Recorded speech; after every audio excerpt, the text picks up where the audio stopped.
हा पुलाचा एक भाग कोसळला, त्यातली जे सिमेंट कॉन्क्रीटचा स्लॅब कोसळल्यामुळे त्यावर जे पादचारी होते ते स्वाभाविकपणे खाली कोसळले। 5 मिनिटात पोलीस यंत्रणा पोचली, पुढच्या 7-8 मिनिटांमध्ये फायर ब्रिगेड पोचली आणि रेस्क्यू ऑपरेशन लगेच सुरू झालं। मला माननीय मुख्यमंत्र्यांचा फोन आल्यानंतर मी माझ्या विधानसभेमध्ये जाताना परत येऊन या ठिकाणी माननीय पोलीस जॉइंट कमिशनर देवेन भारतीजी, महापालिका आयुक्त अजय मेहता आणि DRM शर्माजी या तिघांशी चर्चा केली आणि या चर्चेनंतर हा ब्रिज 100% धोकादायक नव्हता असा प्राथमिक अहवाल आहे। काही मायनर दुरुस्त्या सुचवल्या होत्या महापालिकेने, त्या सुरू व्हायच्या होत्या। त्या मायनर दुरुस्त्या होईपर्यंत पूल बंद ठेवायला पाहिजे होता का नव्हता, हा जो पूल बांधला तो कोणी बांधला, कोणाकडे मेंटेनन्सला होता, याची सगळी माहिती घ्यावी लागेल। त्यामुळे मुंबई महापालिका आणि रेल्वे मिळून या सगळ्याची चौकशी करेल। जे जखमी झालेले आहेत त्या जखमींची सगळी वैद्यकीय व्यवस्था ही शासनामार्फत केली जाईल। लगेचच सगळी मदत पोचल्यामुळे जखमींना ताबडतोब जवळच्या रुग्णालयात नेल्यामुळे कॅज्युअल्टीज कमी असतील असं वाटतंय। मी अजून तिकडे गेलो नाही, तिकडे आता जातोय। पण या दुर्घटनेची चौकशी ही महापालिका आणि रेल्वे मिळून केली जाईल। यात कोण दोषी आहे, काय दोषी आहे हे तर लवकर कळेल, पण तोपर्यंत जे जखमी आहेत त्यांची काळजी घेणं हे शासनाचं काम आहे आणि त्यासाठी आम्ही ते सगळे प्रयत्न करतो आहोत। जो बात यहाँ पर आज 7:20 पर जो दुर्घटना हुई, ये फुट ओवर ब्रिज का एक स्लैब गिरा, उसमें जो वहाँ पेडेस्ट्रियंस थे जा रहे थे वो स्वाभाविकता नीचे गिरने से घायल हुए, बहुत सीरियस हुए। ये ब्रिज किसने बांधा, किसके पास मेंटेनेंस के लिए था, इसके बारे में रेलवे और मुंबई महापालिका साथ मिलकर इंक्वायरी करेगी। ये ब्रिज बहुत डैमेज था, ऐसा नहीं, माइनर उसमें कुछ दुरुस्ती की जरूरत थी, उसके बारे में काम चल रहा था। वो काम चलने तक ये ब्रिज बंद रखे, ऐसा क्यों लगा नहीं, इसकी पूरी जांच ये रेलवे और महापालिका जरूर करेगी। जो घायल हुए हैं उनका पूरा मेडिकल शासन की ओर से किया जाएगा और जो घायल हुए हैं उनको पूरी सहायता देना ये हमारा काम है। 7:20 पर घटना पहुंचने पर 7:25 को पुलिस पहुंची, 7:28 को फायर ब्रिगेड पहुंची, रेस्क्यू पहुंचा। मैं मानता हूं कि बहुत तुरंत ये पहुंचे और इसलिए पूरी जानकारी के बाद हम इसके बारे में आपके पास जनता को बताने के लिए जरूर आएंगे। ब्रिज बीएमसी का या रेलवे का? बीएमसी का या रेलवे का? अरे कन्फ्यूजन चल रहा है। पूछो सांगा तुम्हाला पकडायला, कशाला आडवड करता? हो बस सांगायचं पकडायला, पकडलं असतं। जब 35,000 करोड़ का बीएमसी को आपने बजट दिया है तो बजट जाता का आप सवाल करो ना कि आपके पास 6,000 करोड़ रुपया स्टैच्यू बनाने के लिए, मगर ब्रिज बनाने के लिए पैसा नहीं है, आप बोलते हो माइनर रिपेयर की जरूरत। तो जाहिर है सरकार की तरफ से, महाराष्ट्र सरकार की तरफ से यह बयान दिया गया है कि आगे जांच की जाएगी, रेलवे और बीएमसी मिलकर यह पता लगाएंगे कि किसकी गलती थी।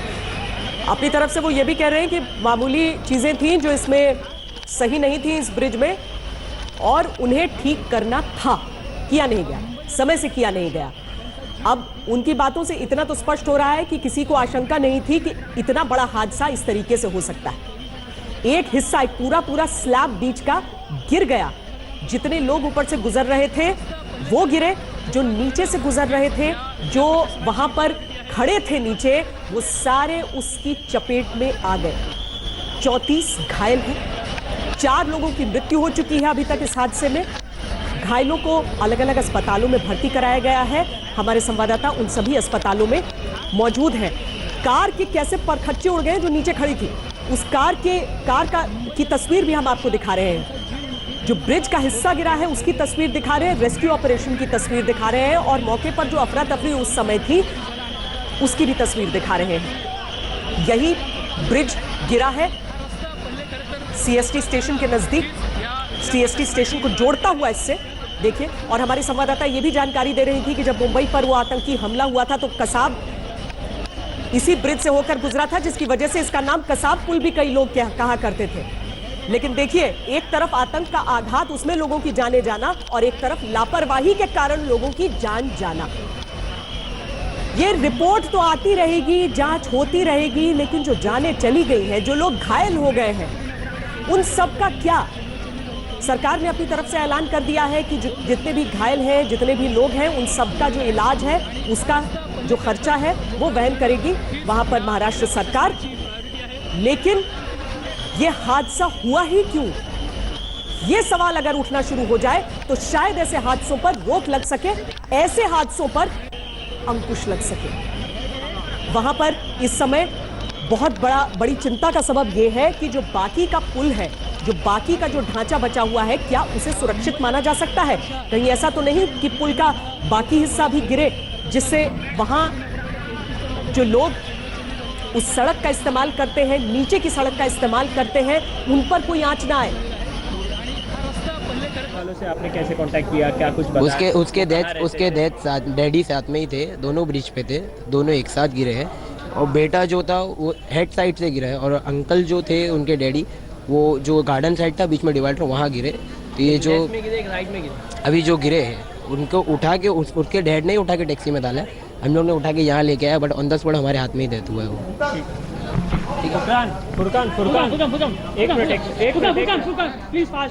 ये शख्स बता रहे हैं कि किस तरीके से इनके हाथों में ही मौत हुई। जिन लोगों को वहां से निकाल कर ला रहे थे, दो महिलाएं जो ऊपर से,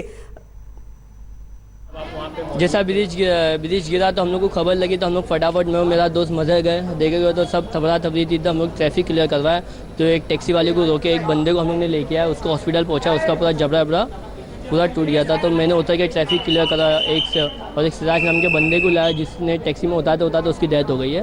और कुछ लोगों को मैं घर पे फ़ोन किया, उनकी फैमिली वाले को फ़ोन किया, तो कुछ घाटकोपर से आए, कुछ डोंबिवली से आए, और एक तो मुंबई के अलग अलग इलाकों से लोग थे, जिससे जो बंद पड़ा है लोगों ने मदद किया है। वहाँ के जो स्थानीय निवासी हैं या जो राहगीर जो वहाँ से गुजर रहे थे, जो सुरक्षित रहा, जो उस समय वहाँ पर मौजूद था, उन्होंने अपनी जितना हो सकता था उतनी मदद की, और शुरुआती तौर पर ही जल्दी लोगों को अस्पतालों तक पहुंचाया गया। गिरा उसमें सब लोग गिरे, वॉकिंग के ऊपर से ब्रिज का जो नीचे का स्लैब होता है वो गिरा। आपका कौन था वहाँ पे, या कोई भी नहीं था, हम लोग सोशल वर्कर हैं। आप लोगों ने कितने लोगों को जो है वहाँ से 14 लोगों को रेस्क्यू किया? क्या कुछ स्थिति थी वहाँ पे, लोगों की कैसी हालात थी उस हालत? तो सर अभी आप कैसे बता सकते हैं हालत, लेकिन आप जैसे हालत कैसे बता सकते हैं? तो सामाजिक कार्यकर्ता बता रहे हैं खुद की पहचान, कह रहे हैं 14 लोगों को वहां से निकालने का काम किया है, और जिनकी मौत हुई है उनमें से 2 लोगों की बात भी बता रहे हैं कि किस तरीके से जैसे ही इन्हें खबर मिली कि यह हादसा हो गया है, वहां पर फौरन पहुंचकर हम अपने संवाददाता पंकज उपाध्याय की ये रिपोर्ट आपको दिखाते हैं। छत्रपति शिवाजी टर्मिनस के पास ये वही फुटओवर ब्रिज है जो आज शाम को धराशायी हो गया, और जिसमें कई लोग जख्मी हो गए और कई लोग अपनी जान गंवा बैठे हैं। हम यहाँ पर आपको पहली तस्वीरें दिखा रहे हैं, यहाँ ऊपर आगे कि आखिर क्या हुआ है ना। ये वही फुटओवर ब्रिज है जहां पर इतनी मुसीबतें हो गई हैं, इसके आगे जाना हमको शायद अलाउड नहीं होगा। ये देखिए, ये वो स्लैब है, ये वो सेंटर पुलिस का स्लैब है जो बिल्कुल नीचे आ गया। और शाम के वक्त यहाँ करीब 50 से 60 लोग थे जो अपने ऑफिस की तरफ जा रहे थे, और जैसे ही ये उनके बीच में ज्यादा प्रेशर पड़ा तो ये पूरा स्लैब नीचे आ गया। 15 से 20 लोग घायल हुए हैं। पुलिस को यहाँ पर आने में, फायर ब्रिगेड की यहाँ पर गाड़ियों को आने में थोड़ी सी तकलीफ हो गई क्योंकि पीक ट्रैफिक सीजन था। ये वही ब्रिज है जो कि प्लेटफॉर्म नंबर 1 की तरफ जाता है। यहाँ पर काफी पुलिस अभी हमें अलाउ नहीं कर रही है, हम नीचे आपको दिखाना चाह रहे हैं। कैमरा पर्सन स्वराज के साथ पंकज उपाध्याय, आज तक। पंकज उपाध्याय ने वो भयावह तस्वीरें हमें दिखाई हैं। मिलिंद देवड़ा इस समय बात कर रहे हैं, सुनते हैं। आज से कम नहीं होते हैं। देखिए, मुझे इसका राजनीतिकरण नहीं करना चाहिए। आज जो वक्त है, हमें तू मैं नहीं करना चाहिए, राजनीतिक दल के आधार पर नहीं, भेदभाव नहीं करना चाहिए। लेकिन एक बहुत गंभीर दुर्घटना हुई है और जैसे मैंने कहा, प्रशासन रिस्पॉन्सिबल है, सरकार रिस्पॉन्सिबल है। केवल कोरे भाषणों से मुंबई के नागरिक सुरक्षित महसूस नहीं होंगे। लोगों, सरकार को एक्शन लेना होगा उन अफसरों के खिलाफ, चाहे कहीं तक मंत्री तक भी जावे, लोगों को अफसरों के खिलाफ एक्शन लेना होगा। ये लापरवाही को मुंबई की जनता, मुंबई की आवाम टॉलरेट नहीं करेगी। माझ्या माहितीनुसार 3 वर्षामध्ये 3 पडले, अंधेरी, परेल आणि हा। बरोबर है। आणि जो आप कह रहे हैं बिल्कुल सही कह रहे हैं कि इतने ब्रिजेस गिर रहे हैं, मॉनसून के टाइम ब्रिजेस गिर रहे हैं। उसके बाद सरकार ने और बीएमसी ने ऑडिट रिपोर्ट मांगी और जहां तक मेरी जानकारी है, जो मैंने ऑलरेडी कहा, मैं और एक बार दोहराना चाहता हूं कि यदि मेरी जानकारी सच है कि ये बीएमसी की ब्रिज है, 6 महीने पहले उन्होंने ऑडिट रिपोर्ट मांगी है। ऑडिट रिपोर्ट ने कहा कि केवल माइनर रिपेयर्स है। कौन है वो ऑडिटर, किसने उस ऑडिटर को अपॉइंट किया है, उनके खिलाफ भी एफआईआर दर्ज की जानी चाहिए। ऍक्च्युली आता खरं म्हणायचं, आता बॉडी उचलताना आम्ही होतो इथे, 1-2.5 वर्षाच्या मुलाचं पाय फ्रॅक्चर झालंय। एक कुटुंब म्हणजे कधी कधी आता ड्युटीवर जाणारी लोक सुद्धा उद्ध्वस्त झाले।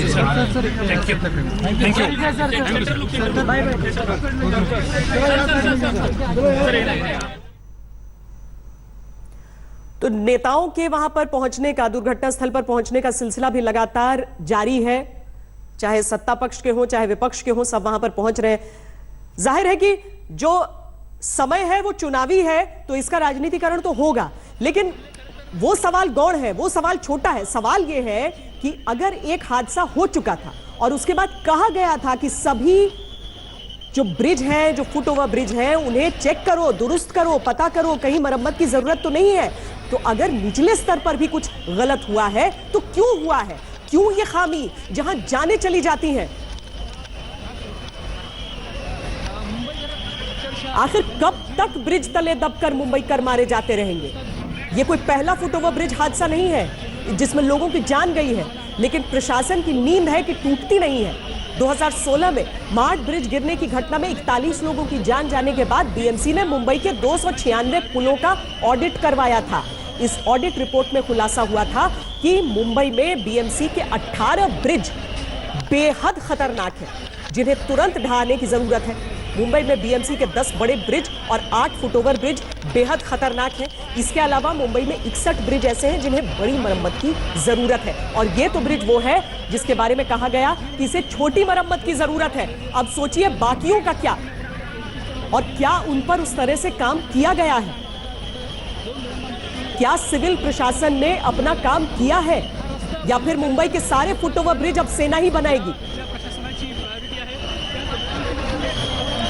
2017 के बाद जब एल्फिंस्टन रोड पर फुटओवर ब्रिज में भगदड़ हुई थी, 23 की मौत हो गई थी। 2018 के बाद जब अंधेरी के गोखले ब्रिज का हिस्सा गिर गया था, 6 लोग इसमें घायल हो गए थे। 2019 मार्च ये सीएसटी फुटओवर ब्रिज का एक पूरा का पूरा स्लैब नीचे गिर गया। मुंबई शहर को हादसों का शहर कहा जाता है। प्राकृतिक आपदा में बात समझ में भी आती है, लेकिन इंसानी लापरवाही के सामने यह हादसे क्यों? हर तरह के ब्रिज के सेफ्टी रिपोर्ट ऑडिट की बात हुई थी, कागज पर यह ऑडिट हुआ भी, लेकिन अब यह जानने की जरूरत है कि ऑडिट किस आधार पर किया गया, क्यों नहीं सुरक्षा मुहैया कराई गई, इन ब्रिजों को क्यों नहीं महफूज किया गया, क्यों नहीं मरम्मत की गई। 4 कैमरों की नजर से इस हादसे को समझने की कोशिश कर रहे हैं अब हम।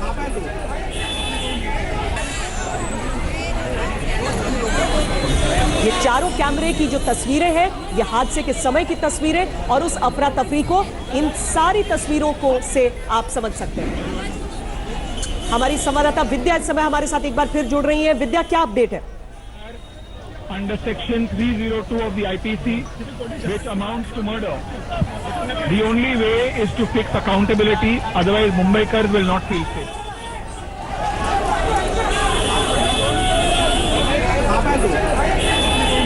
महाराष्ट्र सरकार में मंत्री विनोद तावड़े का क्या कहना है इस हादसे पर, आइए पहले वो सुन लेते हैं।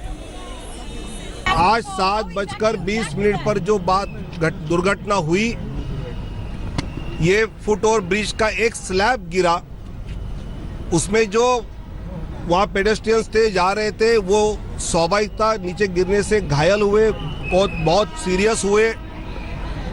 ये ब्रिज किसने बांधा, किसके पास मेंटेनेंस के लिए था, इसके बारे में रेलवे और मुंबई महापालिका साथ मिलकर इंक्वायरी करेगी।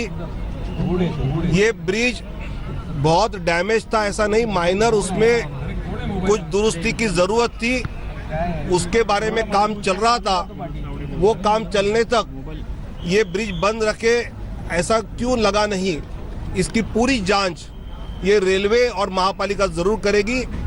जो घायल हुए हैं उनका पूरा मेडिकल शासन की ओर से किया जाएगा और जो घायल हुए हैं उनको पूरी सहायता देना ये हमारा काम है। 7:20 पर घटना पहुंचने पर 7:25 को पुलिस पहुंची, 7:28 को फायर ब्रिगेड पहुंची, रेस्क्यू पहुंचा।